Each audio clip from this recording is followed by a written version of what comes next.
Okay. Doon po sa investigasyon na ginawa po ng NBI, ang sinasabi po ni Director Matibag sa ngayon meron daw pong active at continuing threat sa Pangulo. Do you share the same view, Director?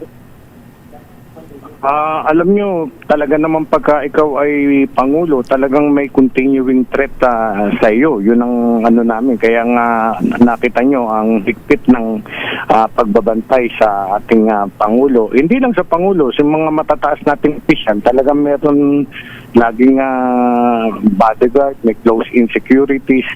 Talagang na prone sila sa mga threats.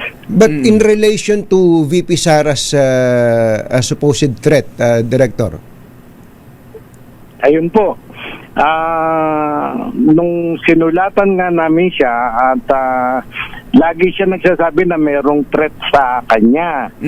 At kaya nga gusto naming malinawan na, ma'am, ali kayo dito, imbestigahan din natin yan.